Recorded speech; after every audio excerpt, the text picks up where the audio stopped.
Welcome to Polystudy channel. Today we are discussing about the loops in PLSQL. PLSQL లో మనం loops ఎందుకు వాడతాం, ఏమేమి వాడతాం, అవి ఎన్ని టైప్స్ ఉన్నాయి మనం చూద్దాం ఈరోజు. అసలు లూప్స్ అంటే ఏంటంటే మనం కొన్ని స్టేట్మెంట్స్ ఉంటాయి కదా, ఆ స్టేట్మెంట్స్ని మళ్ళీ రాయాలి అంటే మళ్ళీ ఎక్కువ టైమ్స్ వాడతాం దాన్ని. అలా వాడటం వల్ల మనం ఎక్కువసార్లు రాయాలి. అలా మనకి ఎక్కువసార్లు రాస్తే కోడ్ అక్కడ ప్రోగ్రామ్ ఎక్కువైపోద్ది, మన టైం వేస్ట్ అవుద్ది అన్న ఇంటెన్షన్తో ఈ లూప్స్ ఇంట్రడ్యూస్ చేయరు. ఒకే స్టేట్మెంట్ అక్కడ మనకి కావాల్సినంత సార్లు రిపీట్ చేస్తామే ఈ లూప్స్లో మనకి అడ్వాంటేజ్. దాంట్లో మనకి పిఎల్ఎస్క్యూఎల్ మొత్తం ఎన్ని టైప్స్ ఉంటాయి? 3 టైప్స్ ఆఫ్ లూప్స్ ఉంటాయి: simple loop, while loop, for loop. First మనం సింపుల్ లూప్ సింటాక్స్ చూద్దాం. సింపుల్ లూప్ సింటాక్స్ ఎలా ఉంటుంది? మీరు స్క్రీన్లో చూసినట్టు loop statements exit when condition and loop. అంటే లూప్ అక్కడ లూప్ స్టార్ట్ అయిందని చెప్తున్నాం, చెప్పిన తర్వాత స్టేట్మెంట్స్ అంటే లూప్ మనకి స్టేట్మెంట్స్ ఏదైతే కంటిన్యూస్గా ఇటరేట్ అవ్వాలి అనుకుంటామో అక్కడ స్టేట్మెంట్ సెక్షన్లో రాస్తాం. అది అయిపోయాక exit with condition and exit when condition అంటే ఎగ్జిట్ అవుద్ది ఎప్పుడు ఆ కండిషన్కి అది రీచ్ అయినప్పుడు ఆ లూప్ మనకి ఎగ్జిట్ అయిపోద్ది. ఎగ్జిట్ అయిపోయి ఎండ్ లూప్లోకి వెళ్ళిపోద్ది. ఎండ్ లూప్లోకి వెళ్ళి టెర్మినేట్ అంటే అక్కడ లూప్ అక్కడతో ఆగిపోద్ది. దీని ఫ్లో చార్ట్ చూస్తే start, execute statements, increment counter, condition true, exit loop, end అంటే స్టార్ట్ అవుతుంది. అక్కడతో లూప్ స్టార్ట్ అవుతుంది. లూప్ స్టార్ట్ అయ్యాక మనకే రాసిన స్టేట్మెంట్స్ అన్నీ ఎగ్జిక్యూట్ అయిపోద్ది. ఎగ్జిక్యూట్ అయిపోయాక మనకి ఇంక్రిమెంట్ చేస్తాం కదా కొన్న వేరియబుల్స్ని, ఆ వేరియబుల్ ఇంక్రిమెంట్ అయిపోయిన తర్వాత కండిషన్ చెక్ చేసుకుంటుంది.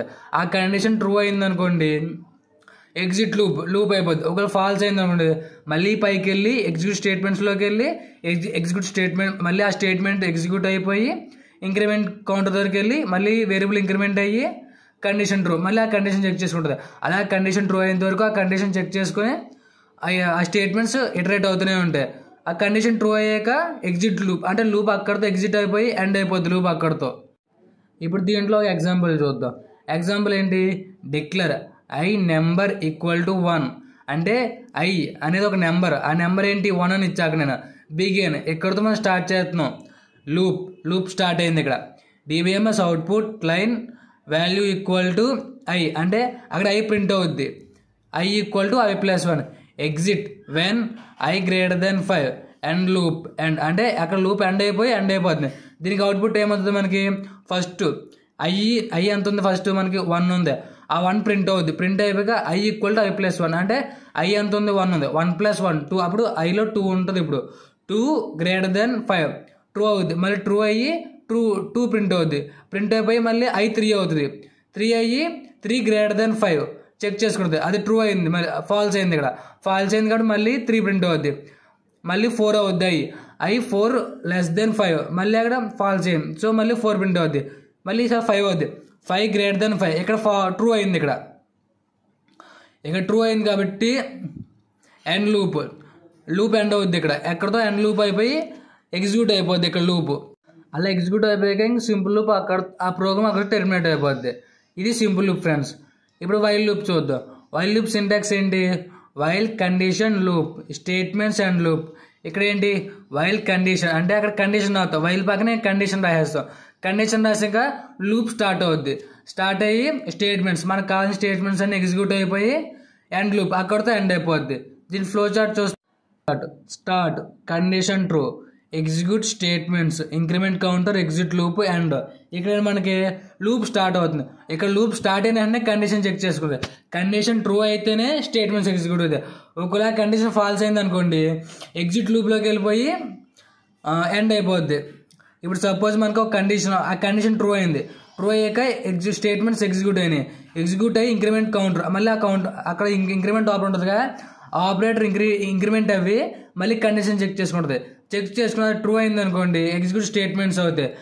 ఒకవేళ ట్రూ అవ్వకపోతే ఎగ్జిట్ లూప్ అయిపోయి ఇంకా అక్కడితో వైల్ లూప్ టెర్మినేట్ అయిపోతుంది. దీంట్లో ఇందాక ఎగ్జాంపులే కాకపోతే ఇదేంటి వైల్ లూప్లో మనం కోడ్ రాసాం. అది ఎలా వర్క్ అవుద్ది అంటే సేమ్ ఇందాక ఐ నెంబర్ ఈక్వల్ టు 1 ఇక్కడ మనం కింద ఇందాక ఏం చేసాం I less than equal to 5 ఉందిగా, దాన్ని ఇందాక ఎగ్జిట్ కండిషన్ రాస్తాం. ఇక్కడ ఏం రాసాం? కండిషన్ ఇస్తే వైల్ పక్కన ఇవ్వాలి కాబట్టి వైల్ పక్కన రాసాం. So while I less than equal to 5 loop ఇక్కడతో లూప్ స్టార్ట్ అవుద్ది. DBMS output line value equal to I అంటే అక్కడ ఐ ప్రింట్ అవుద్ది. ఇందాకలాగే ఐ 1 ప్రింట్ అయ్యి ఇక 2 అవుద్ది. 2 అయ్యాక మళ్ళీ ఐ చెక్ అక్కడ ఉన్న కండిషన్ చెక్ చేసుకుని 3 4 ఇందాకేంటి అలా ఐ 1 2 3 4 ఇక్కడ 5 దాకా ప్రింట్ అయిపోద్ది. ఎందుకంటే I less than equal to 5 ఇచ్చాం కాబట్టి ఇక్కడ 5 దాకా ప్రింట్ అవుతుంది. ఇందాకేంటి ఐ గ్రేటర్ దెన్ 5 ఇచ్చాం అంటే ఐ గ్రేటర్ దెన్ 5 అంటే 5 కన్నా పెద్ద అయితే ప్రింట్ అవుద్ది. లేకపోతే మనకి ఏం ప్రింట్ అవ్వవు. ఇక్కడ 5 దాకా ప్రింట్ అయిపోయాక కండిషన్ ఫాల్స్ అవుద్ది. ఇది 6 వచ్చాక ఇది ఫాల్స్ అయిపోయి ఎండ్ లూప్లోకి వెళ్ళిపోయి ఇంకెక్కడితో ఈ లూప్ ఆగిపోద్ది. ఇప్పుడు ఫర్ లూప్ చూస్తే మనం ఫర్ లూప్ సింటాక్స్ చూస్తే ఫర్ కౌంటర్ ఇన్ అక్కడ రివర్స్ ఉందిగా అది మనకి మ్యాండేటరీ ఏం కాదు.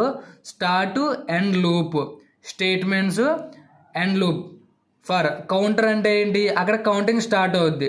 కౌంటింగ్ మనకి అంటే ఈజీ చెప్పండి నాకు వేరియబుల్ ఉంటుంది. ఆ వేరియబుల్ ఇన్ అంటే ఎక్కడి నుంచి ఎక్కడ దాకా అని చెప్తాం. స్టార్ట్ ఎండ్ అంటే ఎక్కడ స్టార్ట్ అవ్వాలి ఎక్కడ ఎండ్ అవ్వాలి. ఇక్కడ మీకు స్టార్ట్కి ఎండ్కి మధ్యలో 2 డాట్స్ కనిపిస్తుంది కదా ఆ రెండింటికి మధ్య ఆ 2 డాట్స్ మాత్రం పెట్టాలి. మీరు అంతకన్నా ఎక్కువ పెట్టినా తక్కువ పెట్టినా సింటాక్స్ రాంగ్ అవుతుంది.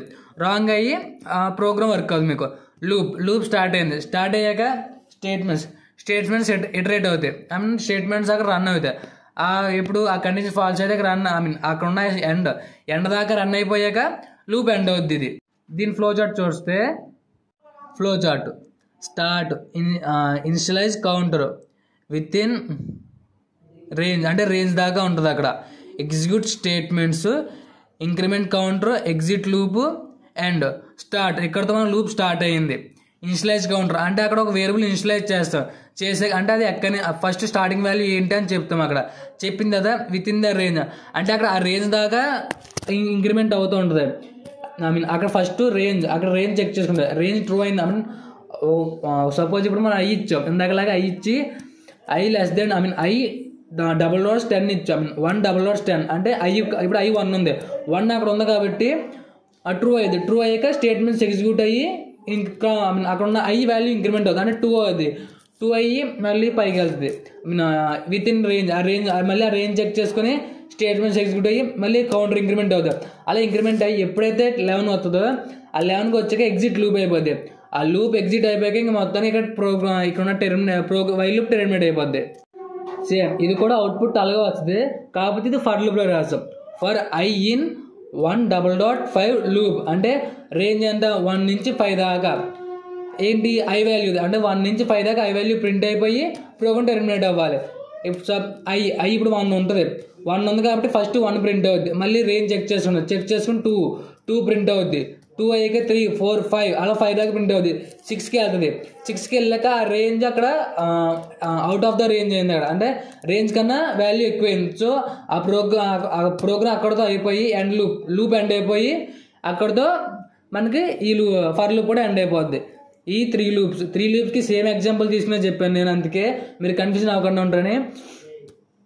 ఈ మూడింటికి మనం కంపారిజన్ చూస్తే అంటే కొంచెం కంపారిజన్ అంటే డిఫరెన్సెస్ చూస్తే సింపుల్ లూప్ ఏంటి మనకి ఒకసారైనా ఎగ్జిక్యూట్ ఎందుకంటే దాని కండిషన్ స్టేట్మెంట్స్ తర్వాత ఎగ్జిక్యూట్ అవుతాయి. వైల్ లూప్ ఏంటి స్టేట్మెంట్స్ ముందే ఎగ్జిక్యూట్ అయిపోద్ది. సో ఇది మనకి ఎగ్జిక్యూట్ అవ్వదు. ఫస్ట్ ఆ కండిషన్ ఫాల్స్ అయిందంటే ఎగ్జిట్ లూప్ అయిపోద్ది. సింపుల్ లూప్ ఏంటి ఒకసారైనా ఆ స్టేట్మెంట్స్ ఇటరేట్ అయిన తర్వాత కండిషన్ చెక్ చేసుకుంటుంది. ఫర్ లూప్ ఏంటి ఇటరేషన్ అవుతాయి ఎక్కడ దాకా మనకి ఫిక్స్డ్ రేంజ్ అంటే మనకి ఆ రేంజ్ తెలిస్తేనే ఈ ఫర్ లూప్ వాడలేం. ఒకవేళ ఆ రేంజ్ మనకు తెలియదు అనుకోండి ఫర్ లూప్ వాడలేం. సింపుల్ లూప్ ఏంటి మనకి రేంజ్ తెలియకపోయినా సింపుల్ లూప్ వాడచ్చు వైల్ లూప్ వాడచ్చు. వైల్ లూప్ మనం సింపుల్ లూప్ కండిషన్తో వాడలేం ఎందుకంటే అది ఒకసారైనా ఎగ్జిక్యూట్ అయిపోద్ది. అదే వైల్ లూప్ మనం ఫస్ట్ కండిషన్ చెక్ చేసుకున్న తర్వాతే వైల్ లూప్ అవుతుంది. ఇవి మూడింటికి డిఫరెన్సెస్ ఫ్రెండ్స్. ఇవి మనకి మీరు ఈజీగా ఎక్కడ వాడాలని తెలుసుకోవాలంటే సింపుల్ లూప్ ఏంటి అట్లీస్ట్ వన్స్ అంటే అది ఒకసారైనా ఇటరేట్ అవుతుంది కాబట్టి ఒకవేళ మీకు స్టేట్మెంట్స్ ఒకసారైనా ఇటరేట్ అవ్వాలి అనుకున్నప్పుడు సింపుల్ లూప్ వాడతారు. ఫస్ట్ మనకి స్టేట్మెంట్స్ అవసరం ఆ కండిషన్ ట్రూ అయితేనే స్టేట్మెంట్స్ ప్రింట్ అవ్వాలి అనుకుంటే వైల్ లూప్ వాడతారు. ఫర్ లూప్ ఏంటి మనకి స్టార్టింగ్ రేంజ్ ఎండ్ రేంజ్ తెలుసు అప్పుడు మనం ఫర్ లూప్ వాడతాం. Thank you friends watching for my video. Please subscribe my channel.